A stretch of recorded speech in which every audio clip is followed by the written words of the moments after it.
안녕하세요. 놀라디오의 이하은입니다. 잘 지내셨나요? 오늘은 제가 마지막 타자로 네 번째 주제를 준비해 왔어요. 와, 기대된다. 영혼 있는 거 맞죠? 네, 오늘은 바로 책이 주제인데요.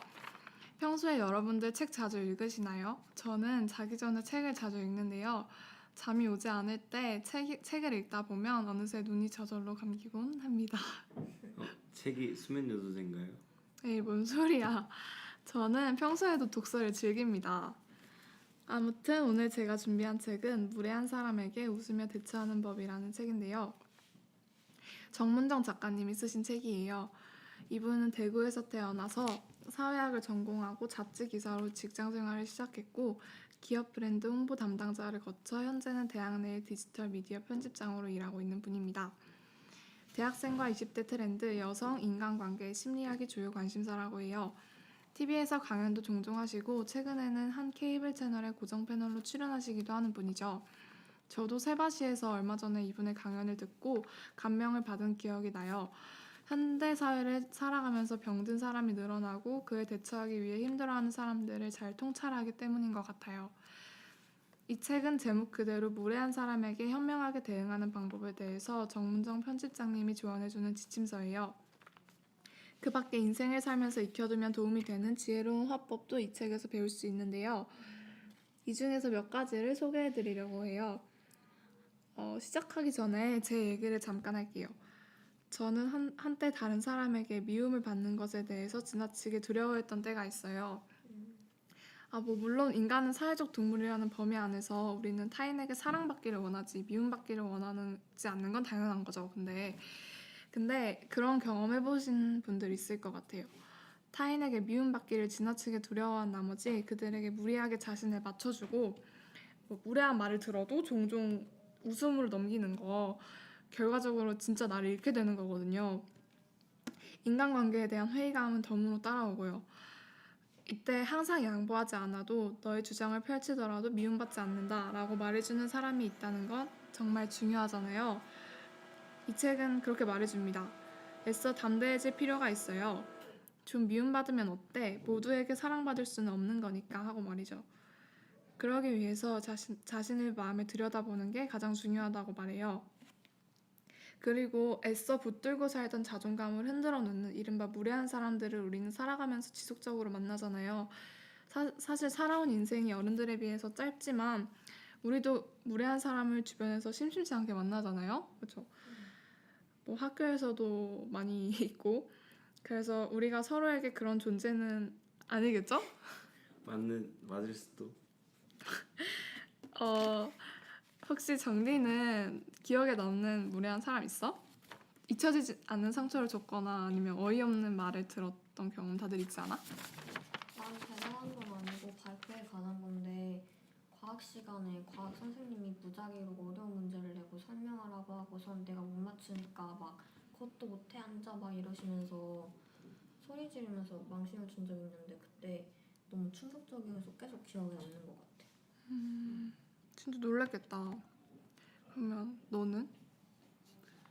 나는 종종 있었던 것 같은데 잘 기억은 안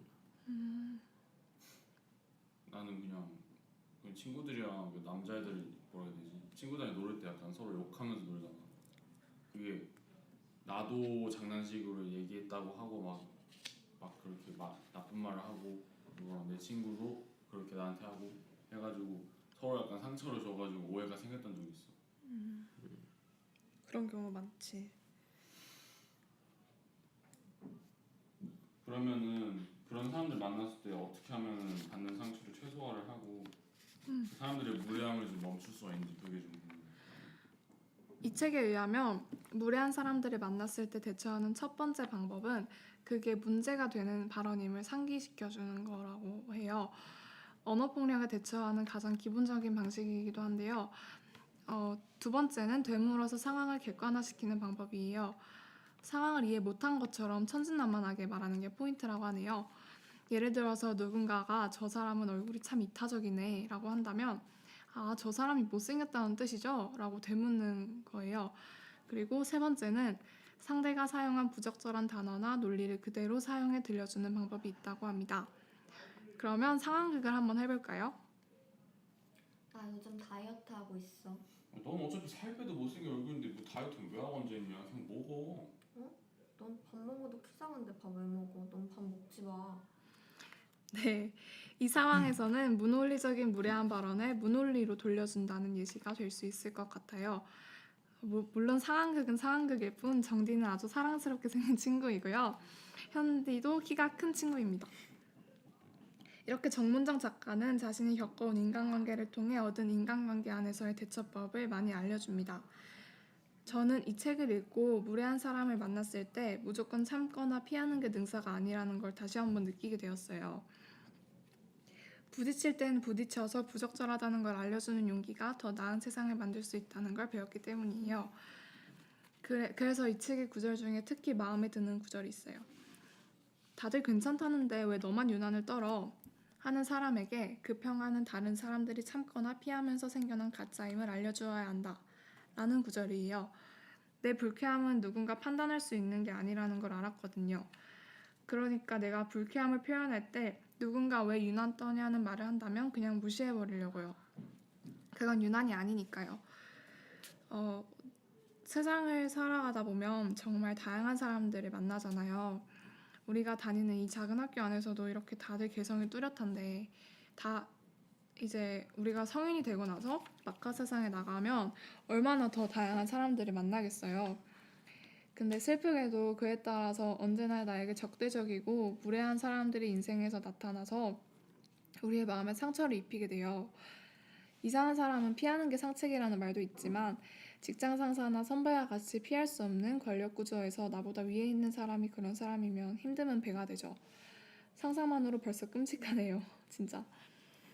그래서 사회생활을 처음 시작한 사회초년생들에게 이 책을 추천해드리고 싶어요. 왜냐하면 이 책의 내용은 어느 정도 인간에 대한 경험치가 생긴 사람들은 저절로 깨달을 수 있는 게 많다고 해요. 그래서 조금 더 일찍 대처법을 익혀둔다면 유용할 것 같아요. 이 책이 해주는 조언들이 이미 알고 있는 것들일 수도 있지만 책을 통해 나의 신념을 확인받았을 때 공감을 느끼고 우리 마음은 위로를 얻게 되고 다시 용기가 생기는 것 같아요. 그리고 가장 중요한 건 우리가 그런 무례한 사람이 되지 않도록 언제나 노력하는 거라고 생각합니다. 맞아요. 네, 오늘은 저희 놀라디오 상반기 마지막 방송이었어요. 지금까지 저희 놀라디오 끝까지 들어주셔서 진심으로 감사드리고요. 저희는 이제 여름방학 지나고 가을에 다시 돌아올게요. 이 광야와 같은 세상에서도 사소한 행복을 발견하며 당당하게 살아가는 여러분 되시길 저희가 응원합니다. 놀라 디오.